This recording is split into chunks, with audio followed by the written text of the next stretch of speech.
Hello, good morning, जोहार। मैं पूनम और आप देख रहे हैं 24 झारखंड न्यूज। चलिए जानते हैं आज की 25 मुख्य बड़ी खबरों को। झारखंड के इन 4 जिलों में होगी बारिश। कई स्थानों पर घने कोहरे से दिन की शुरुआत। दक्षिणी पश्चिमी बंगाल की खाड़ी में बने निम्न दबाव का क्षेत्र और गहरा गया है। 19 दिसंबर की रात में यह आंध्र प्रदेश तट के आसपास से उत्तरी आंध्र प्रदेश तट की ओर बढ़ेगा। इस सिस्टम के क्लाउड बैंड में झारखंड का दक्षिणी क्षेत्र भी आ रहा है। इस वजह से 20 दिसंबर को राज्य के दक्षिणी भाग में आने वाले जिले सिमडेगा, सरायकेला खरसावां, पूर्वी सिंहभूम और पश्चिमी सिंहभूम में हल्की बारिश की संभावना है। मौसम केंद्र रांची के अनुसार इस सिस्टम के प्रभाव से राज्य के रांची सहित अन्य मध्य भाग वाले जिलों में आसमान में बादल छाए रहने की संभावना है। मौसम केंद्र रांची के निदेशक अभिषेक आनंद ने इसको लेकर जानकारी दी। उन्होंने बताया कि बंगाल की खाड़ी में बने सिस्टम के प्रभाव से मिलने वाली नमी की वजह से 21 दिसंबर को राज्य के दक्षिणी मध्य भाग में और 22 दिसंबर को नॉर्थ ईस्ट वाले जिलों में सुबह की शुरुआत घने कोहरे से होगी। इसके लिए मौसम केंद्र ने येलो अलर्ट जारी किया है। मौसम केंद्र रांची के अनुसार आसमान में बादल छाने की वजह से न्यूनतम तापमान में बढ़ोतरी होगी, वहीं अधिकतम तापमान में थोड़ी गिरावट दर्ज किया जाएगा। क्रिसमस के पहले लाभुकों को मिल सकता है मनिया सम्मान योजना का पैसा। मनिया सम्मान योजना की लाभुकों के लिए अच्छी खबर है। दरअसल क्रिसमस के पहले इस योजना की लाभुक बहनों के खातों में पैसे ट्रांसफर होने की उम्मीद है। चूंकि द्वितीय अनुपूरक बजट को राज्यपाल संतोष कुमार गंगवार की मंजूरी मिल चुकी है, बुधवार को ही राज्यपाल ने बजट पर अपनी मंजूरी दे दी है, जिसके बाद विधि विभाग की ओर से अधिसूचना जारी करते ही वित्त विभाग की ओर से भी पत्र जारी किया गया है। मनिया सम्मान योजना के लिए महिला बाल एवं सामाजिक सुरक्षा विभाग के अंतर्गत आता है, जिसने स्वीकृति के लिए फाइल विभागीय मंत्री को भेजी है। ये विभाग सीएम हेमंत सोरेन के पास है। वहीं सीएम की स्वीकृति मिलते ही मनिया योजना की 55 लाख लाभुकों के खाते में पैसे आ जाएंगे। पैसे ट्रांसफर करने के लिए महिला बाल एवं सामाजिक विभाग ने सीएम के तारीख देने की मांग की है। हालांकि अंदरखाने से खबर है कि क्रिसमस के पहले ही लाभुकों के खातों में पैसे ट्रांसफर किए जाएंगे। बता दें कि हेमंत सोरेन की सरकार बनने के बाद विधानसभा का विशेष सत्र बुलाया गया था। उस सत्र में वित्त मंत्री राधाकृष्ण किशोर ने 11,697 करोड़ 45 लाख का अनुपूरक बजट पेश किया था, जिसमें से महिला बाल विकास एवं सामाजिक सुरक्षा विभाग को सबसे राशि आवंटित किया गया था, जो 6,390 करोड़ 55 लाख रुपए है। 15 लाख ग्रीन कार्ड धारियों को हर माह 2 माह का राशन। झारखंड में राज्य खाद्य सुरक्षा अधिनियम योजना से जुड़े 15 लाख ग्रीन कार्ड धारियों को हर माह 2 माह का राशन मिलना शुरू हो गया है। खाद्य आपूर्ति विभाग ने बैकलॉग खत्म करने के लिए यह प्रावधान किया है। हर माह की 1 से 15 तारीख तक ग्रीन कार्ड धारियों को बैकलॉग के 1 माह का राशन का वितरण किया जाएगा। वहीं हर माह की 16 से अंतिम तारीख तक चालू माह के राशन का वितरण किया जाएगा। राज्य में फिलहाल ग्रीन कार्ड धारकों का राशन 9 माह बैकलॉग में चल रहा है। इन्हें दिसंबर माह में चालू माह के राशन के साथ साथ फरवरी का बकाया राशन भी दिया जा रहा है। हालांकि 60 से 65% लाभुक ही बैकलॉग राशन उठा रहे हैं। इस योजना के तहत राज्य सरकार पैकेट में प्रत्येक लाभुक को 5-5 किलो चावल निःशुल्क दे रही है। राज्य में जनवरी 2021 से राज्य खाद्य सुरक्षा योजना लागू है। लाभुकों के लक्ष्य को 15 लाख से बढ़ाकर 20 लाख किया गया है। समय समय पर निर्धारित मापदंडों के आधार पर ऑटोमेटिक शिफ्टिंग के माध्यम से राष्ट्रीय खाद्य सुरक्षा अधिनियम में शिफ्ट किया जाता है। इस योजना में जुड़ने के बाद लाभुकों को प्रति परिवार 35 किलोग्राम चावल मिलता है। केंद्रीय गृह मंत्री के खिलाफ सड़क पर कांग्रेस राजद के नेता अमित शाह का फूंका पुतला। संसद के शीतकालीन सत्र के दौरान राज्यसभा में संविधान पर हो रही चर्चा के दौरान केंद्रीय गृह मंत्री अमित शाह द्वारा बाबा साहब भीमराव अंबेडकर को लेकर दिए एक बयान के बाद देश भर में राजनीति गर्मा गई है। गुरुवार को रांची में सत्तारूढ़ इंडिया ब्लॉक के दो महत्वपूर्ण दल कांग्रेस एवं राष्ट्रीय जनता दल के कार्यकर्ताओं ने आक्रोश मार्च निकाला और अल्बर्ट एक्का चौक पर गृह मंत्री का पुतला फूंका। बाबा साहब भीमराव अंबेडकर को लेकर दिए गए अमित शाह बयान को युवा राजद प्रदेश अध्यक्ष ने अनुसूचित जाति और समाज के अन्य वंचित वर्गों के खिलाफ बताया। उन्होंने कहा कि अमित शाह के बयान से देश भर का वंचित और पिछड़ा समाज गुस्से में है। अपने बयान के लिए अमित शाह माफी मांगे और गृह मंत्री के पद से वह तत्काल इस्तीफा दें। राजद के आक्रोश मार्च में पार्टी के प्रदेश उपाध्यक्ष अनिता यादव, वरिष्ठ नेता मनोज पांडे, कमलेश यादव, इरफान अंसारी सहित बड़ी संख्या में नेता व कार्यकर्ता उपस्थित रहे।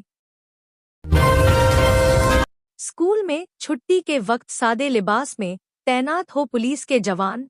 राजधानी में हाल ही में एक बच्ची के साथ हुई छेड़छाड़ की घटना के बाद झारखंड राज्य बाल अधिकार संरक्षण आयोग भी सक्रिय हो गया है। आयोग के सदस्य उज्ज्वल प्रकाश तिवारी ने गुरुवार को डीजीपी अनुराग गुप्ता से मुलाकात कर एक ज्ञापन सौंपा। श्री तिवारी ने लगातार .in को बताया कि स्कूलों के छुट्टी के समय सादे लिबास में महिला और पुरुष पुलिस बल की तैनाती की जाए। उज्ज्वल प्रकाश तिवारी ने डीजीपी से बच्चों की सुरक्षा से जुड़े अन्य मुद्दों पर भी गंभीरता से विचार करने का अनुरोध किया गया।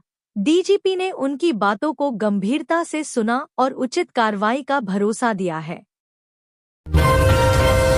देवघर से दिल्ली के लिए इंडिगो की दूसरी फ्लाइट जनवरी से। देवघर के लोगों को नए साल में दिल्ली के लिए एक और फ्लाइट का तोहफा मिलने वाला है। देवघर से दिल्ली के लिए जनवरी से इंडिगो की दूसरी फ्लाइट 180 सीटर शुरू होने की उम्मीद है।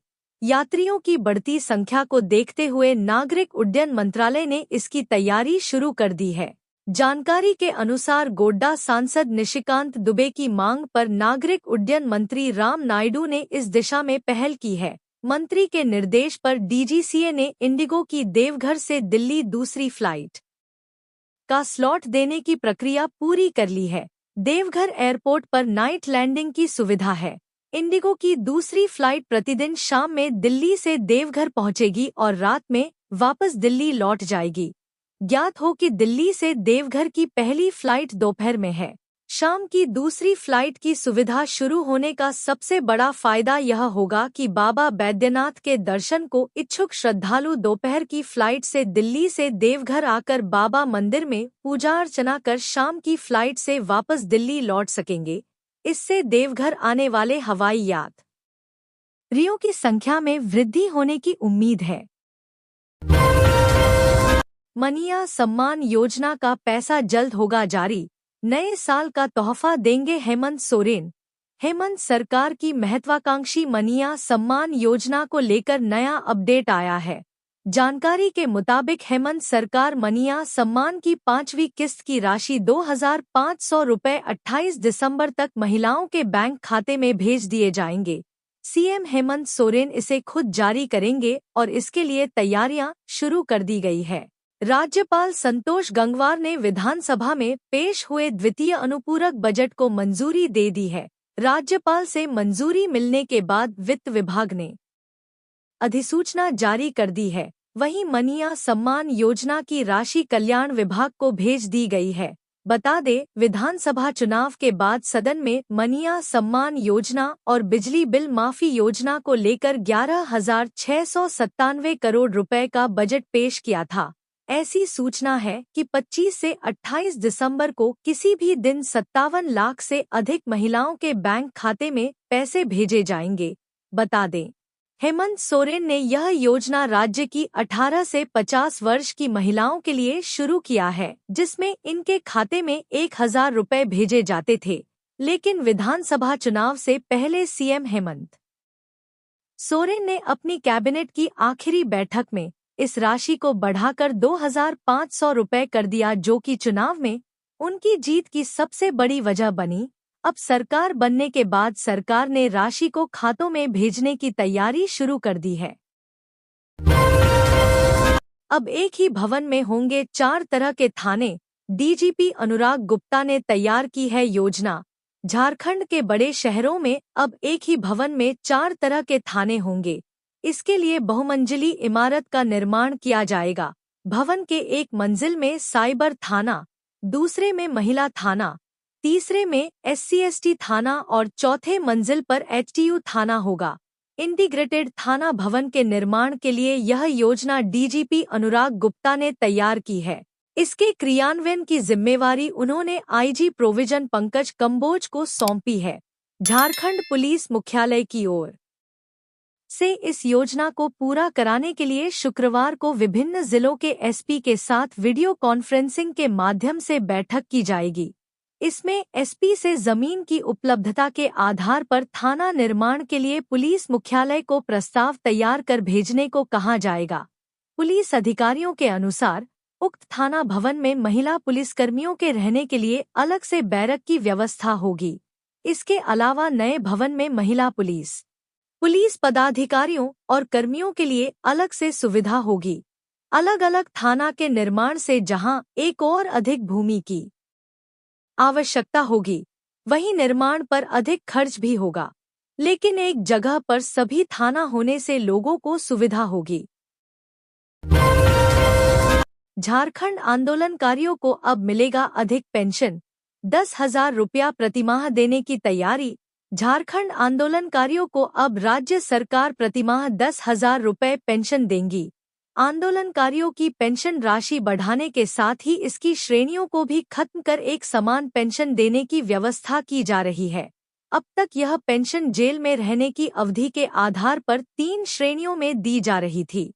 ज्ञात हो कि 3 माह तक जेल में रहने वालों को 3,500 रुपये, 6 माह तक जेल में रहने वालों को 5,000 रुपये व 6 माह से अधिक समय तक जेल में रहने वालों को 7,000 रुपये प्रतिमाह की पेंशन अभी मिल रही है।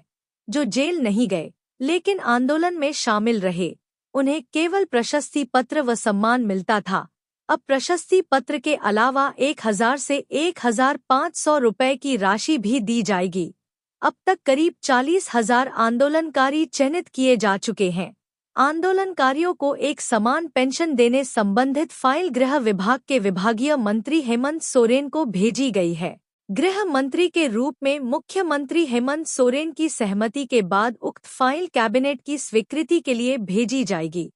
इसके बाद गृह कारा एवं आपदा प्रबंधन विभाग इससे संबंधित संकल्प जारी करेगा। रांची विश्वविद्यालय ने नीड बेस्ट टीचर की नियुक्ति के लिए जारी किया एकेडमिक मार्क्स, 23 दिसंबर तक भेज सकते हैं। आपत्ति। रांची विश्वविद्यालय प्रशासन ने नीड बेस्ट असिस्टेंट प्रोफेसर की नियुक्ति के लिए 10 और विषयों का एकेडमिक मार्क्स जारी कर दिया है। संबंधित अभ्यर्थी को अगर एकेडमिक मार्क्स में किसी प्रकार की आपत्ति हो तो वे 23 दिसंबर 2024 तक अपनी आपत्ति भेज सकते हैं।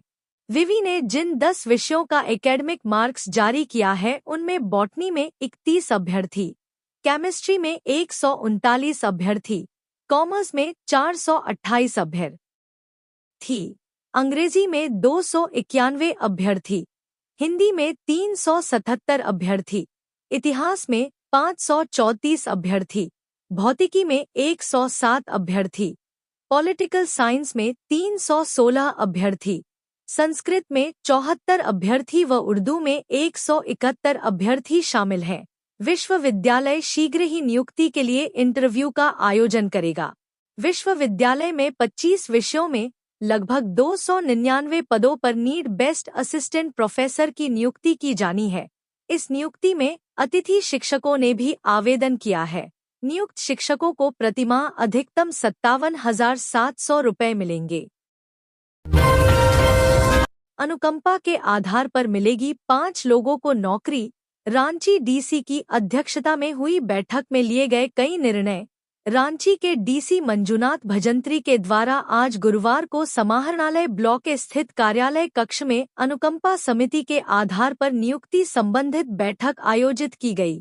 इसमें सामान्य या उग्रवादी हिंसा में मृत के आश्रित से संबंधित जिला अनुकंपा समिति की समीक्षा की गई। समीक्षा में उग्रवादी घटना में मृत आश्रितों में एक नियुक्ति की सहमति प्रदान की गई। वहीं जिला अनुकंपा समिति सामान्य में कुल में 4 नियुक्ति की सहमति प्रदान की गई। बैठक में परियोजना निदेशक ITDA रांची संजय कुमार भगत, रांची DSP, जिला स्थापना उपसमाहर्ता रांची ज्योति वंदना कुजूर, सर्जेंट मेजर एवं सभी संबंधित अधिकारी उपस्थित थे। झारखंड आंदोलनकारियों को अब मिलेगा अधिक पेंशन, 10,000 रुपया प्रतिमाह देने की तैयारी।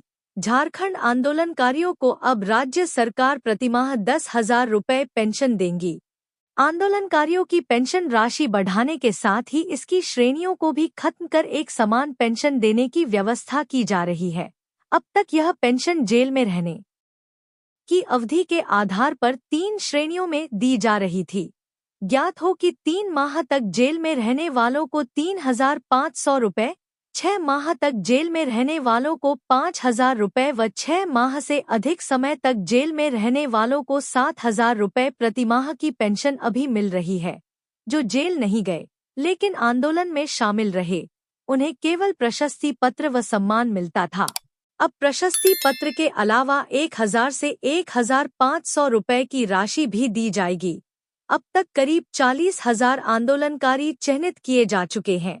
आंदोलनकारियों को एक समान पेंशन देने संबंधित फाइल गृह विभाग के विभागीय मंत्री हेमंत सोरेन को भेजी गई है। गृह मंत्री के रूप में मुख्यमंत्री हेमंत सोरेन की सहमति के बाद उक्त फाइल कैबिनेट की स्वीकृति के लिए भेजी जाएगी। इसके बाद गृह कारा एवं आपदा प्रबंधन विभाग इससे संबंधित संकल्प जारी करेगा। उषा मार्टिन लीज घोटाला मामला, तत्कालीन खनन निदेशक ने किया CBI के समक्ष सरेंडर। झारखंड के उषा मार्टिन लीज घोटाला मामले में तत्कालीन खनन निदेशक इंद्रदेव पासवान ने अब सरेंडर कर दिया है। बता दें कि इंद्रदेव पासवान ने CBI की विशेष कोर्ट में सरेंडर किया है। यह मामला साल 2005 का है, जो माइंस आवंटन में भ्रष्टाचार से जुड़ा हुआ है। जानकारी हो कि इस मामले में पश्चिमी सिंहभूम जिले के घटकुरी में एक लौह अयस्क के खदान को समर्पिटिंग कंपनी को आवंटित किया गया था। इसमें अनियमितता की शिकायतें आने लगी थी। इस मामले की जांच करते हुए CBI ने रिटायर्ड IAS अरुण कुमार और तत्कालीन खनन निदेशक इंद्रदेव पासवान समेत 4 के खिलाफ आरोप पत्र दाखिल किया था। इसमें कोर्ट ने पिछले महीने संज्ञान लेते हुए आरोपियों को समन जारी किया था। वहीं कोर्ट से समन जारी होने के बाद आरोपियों पर गिरफ्तारी की तलवार लटक रही थी। राज्य के 7 लाख अवैध मकानों को सुप्रीम कोर्ट से मिला झटका, किसी भी हालत में नहीं माना जाएगा वैध। झारखंड सरकार लंबे समय से बिना नक्शा पास कराए बने मकानों को वैध करने की कोशिश कर रही थी, लेकिन सुप्रीम कोर्ट ने बुधवार को एक आदेश में कहा कि अवैध तरीके से बने मकानों को किसी भी हालत में वैध नहीं किया जा सकता। इस फैसले के बाद राज्य के 40 शहरों में करीब 7 लाख अवैध मकानों को वैध करने की योजना को झटका लगा है। रांची में ऐसे मकानों की संख्या 1,88,000 है। राज्य सरकार पिछले कुछ सालों से इन मकानों को वैध बनाने के लिए मसौदा तैयार कर रही थी। इसके लिए ओडिशा, मध्य प्रदेश और तेलंगाना के मॉडल का अध्ययन कराया गया था। हेमंत सोरेन सरकार ने अपने पहले कार्यकाल में भी इस पर काम शुरू किया था। योजना यह थी कि बिना नक्शा पास किए बने मकानों को नियमों के तहत रेगुलराइज कर दिया जाए। सुप्रीम कोर्ट ने अपने आदेश में साफ किया है कि बिना नक्शा पास कराए या गलत तरीके से बनाए गए भवनों को वैध करना नियमों के खिलाफ है। कोर्ट ने कहा कि ऐसे निर्माण को नियमित करके लोगों को नियम तोड़ने के लिए प्रोत्साहित नहीं किया जा सकता, चाहे मकान कितना भी पुराना क्यों न हो। अवैध निर्माण को वैध करना गलत होगा। कोर्ट ने स्पष्ट किया कि भवन निर्माण के नियमों का पालन अनिवार्य है। झारखंड के विधायक जयराम महतो अब कहलाएंगे डॉक्टर। डुमरी विधायक जयराम महतो गुरुवार को विनोद बिहारी महतो कोयलांचल विश्वविद्यालय BBMKU धनबाद पहुंचे। उन्होंने यूनिवर्सिटी पहुंचकर पीएचडी की तीसरी वार्षिक रिपोर्ट सबमिट किया। बता दें कि विधायक जयराम बीबीएमकेयू से अंग्रेजी में पीएचडी कर रहे हैं। इस दौरान मीडिया से बातचीत करते हुए विधायक जयराम ने कहा कि राज्यवासी मुझे एक नई उम्मीद के साथ देख रहे हैं। हमारी विचारधारा ही 11 लाख वोट के पीछे का बैकग्राउंड है। उन्होंने कहा कि शिक्षा से ही विचारधारा का निर्माण होता है। मुझे लगता है कि शिक्षा से ही आप आगे और बेहतर कर सकते हैं। विधायक जयराम महतो ने आगे कहा कि वे पिछले 4 दिनों से पढ़ाई में व्यस्त हैं, लेकिन उन्होंने अपने सेक्रेटरी को बता रखा है कि अगर कोई बड़ी समस्या हो तो उन्हें जरूर बताएं ताकि वे उसका समाधान कर सकें। उन्होंने कहा कि आजकल वह लगभग 30% कॉल ही रिसीव करते हैं, साथ ही मुलाकातियों को परीक्षा के बाद मिलने का समय दिया है। उन्होंने कहा कि पीएचडी की तीसरी वार्षिक रिपोर्ट जमा करने के बाद आज से वह फिर क्षेत्र में कार्य में लग जाएंगे। अगले वार्षिक रिपोर्ट के लिए कंक्लूजन सबमिट किया जाएगा। उन्होंने कहा कि मेरा रजिस्ट्रेशन 2021 का है, पहले सबमिशन 2022 में हुआ है, अगला सबमिशन 2025 में होगा और इसका फाइनल 2026 तक पूरा हो पाएगा। रांची में 102 केंद्रों पर माध्यमिक और 57 पर होगी इंटरमीडिएट की परीक्षा।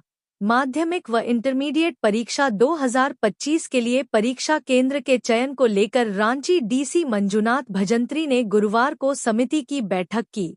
अनुमंडल शिक्षा पदाधिकारी रांची तृप्ति कुमारी, अध्यक्ष जिला मदरसा संघ, अध्यक्ष रांची जिला इंटरमीडिएट शिक्षक संघ, अध्यक्ष रांची जिला संस्कृत शिक्षक संघ एवं संबंधित पदाधिकारी उपस्थित थे।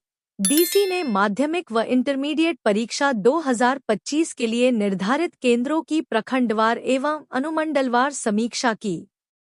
माध्यमिक परीक्षा 2025 के लिए 102 परीक्षा केंद्र बनाए गए हैं, जबकि 314 स्कूलों के 3813 छात्र परीक्षा में शामिल होंगे।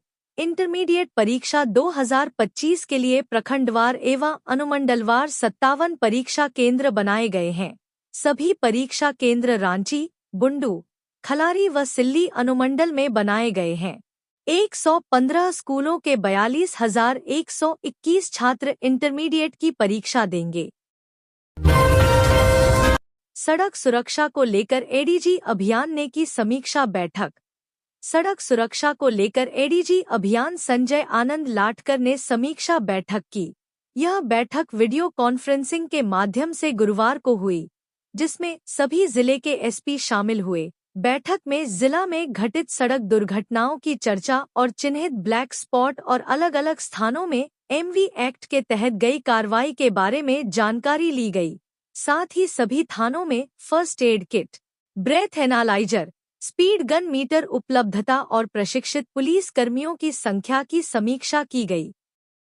सड़क सुरक्षा जागरूकता अभियान चलाने का निर्देश के साथ समाज में यातायात संबंधी नियमों का पालन करने पर जोर दिया गया। इसके अतिरिक्त दिसंबर और जनवरी माह में सड़क दुर्घटनाओं में कमी लाने के लिए निर्देश भी दिए गए। शराब सेवन कर वाहन चलाने, हेलमेट न पहनने एवं सीट बेल्ट न लगाने वालों के विरुद्ध विशेष जागरूकता अभियान चलाया जाए। ब्रेथ एनालाइजर, स्पीड गन और अन्य उपकरणों का अधिकाधिक प्रयोग सुनिश्चित की जाए। बगैर सीट बेल्ट और शराब का सेवन कर वाहन चलाने जैसी अनियमितता तथा अपराध को रोकने के लिए विधिवत अभियोजन की प्रक्रिया सुनिश्चित की जाए। जनवरी 2025 में सभी जिलों के डीएसपी को सड़क सुरक्षा से संबंधित विशेष प्रशिक्षण का कार्यक्रम रांची में आयोजित करने का निर्णय लिया गया। सुदेश महतो की सरकारी बंगले से विदाई की आ गई घड़ी। आजसू सुप्रीमो ने दी सफाई। झारखंड की राजनीति में लंबे समय तक किंग मेकर या सत्ता में भागीदार रहे आजसू सुप्रीमो सुदेश महतो की काके रोड स्थित आवास संख्या 5 से रुखसत की घड़ी आ गई है। अब इस सरकारी बंगले में मुख्यमंत्री हेमंत सोरेन का आवासीय कार्यालय शिफ्ट होगा। भवन निर्माण विभाग के अवर सचिव घरशोभित पंडित ने इसकी पुष्टि की है। भवन निर्माण की ओर से बताया गया है कि काके रोड स्थित सीएम के आवासीय कार्यालय का रिनोवेशन होना है, इसलिए उसे आवास संख्या 5 में अस्थायी रूप से शिफ्ट किया जाएगा। इस पर आजसू सुप्रीमो सुदेश महतो ने भी अपनी प्रतिक्रिया दी है। उन्होंने कहा कि यह कोई बड़ा विषय नहीं है। आवास खाली कराना सरकार का निर्णय है। विधायक की हैसियत से यह बंगला मिला था, अब विधायक भी नहीं है, इसलिए छोड़ना ही पड़ेगा। इस पर सुदेश महतो से पूछा गया कि साल 2014 में आप विधायक नहीं थे, फिर भी इस बंगले में कैसे रह रहे थे। जवाब में उन्होंने कहा कि तब सरकार ने नियम में बदलाव कर यह सुविधा मुहैया कराया था।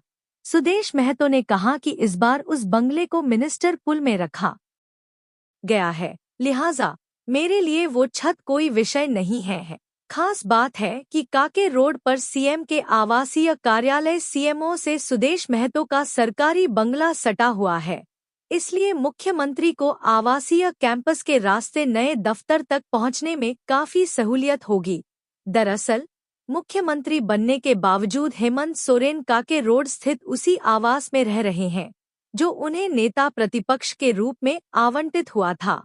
चूंकि उनके आवास से सीएम हाउस बिल्कुल सटा हुआ है, इसलिए वे सीएम हाउस का इस्तेमाल बड़ी बड़ी बैठकों के लिए करते हैं।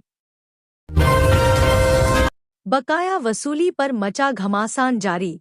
सीएम हेमंत और बाबूलाल मरांडी के बीच सवाल और जवाब की छिड़ी जंग। केंद्र सरकार की कोयला कंपनियों पर झारखंड सरकार के 1,36,000 करोड़ रुपए बकाया होने के मुद्दे पर राजनीतिक तनाव बढ़ गया है। मुख्यमंत्री हेमंत सोरेन और भाजपा के प्रदेश अध्यक्ष बाबूलाल मरांडी आमने सामने हैं। मुख्यमंत्री हेमंत सोरेन राज्य सरकार की इस मांग को पूरी तरह से जायज ठहरा रहे हैं, जबकि बीजेपी नेता बाबूलाल मरांडी इसे राज्य सरकार की विफलता छुपाने का एक तरीका बता रहे हैं। बाबूलाल मरांडी ने हेमंत सोरेन पर इस मुद्दे पर हमले तेज करते हुए कई तीखे सवाल भी पूछे हैं, जिसमें बकाया राशि किस किस साल की है और किस किस परियोजना से संबंधित है, 1,36,000 करोड़ रुपए की राशि का आधार क्या है और यूपीए शासनकाल और शिबू सोरेन के कोयला मंत्री रहते हुए कितनी राशि वसूली गई थी।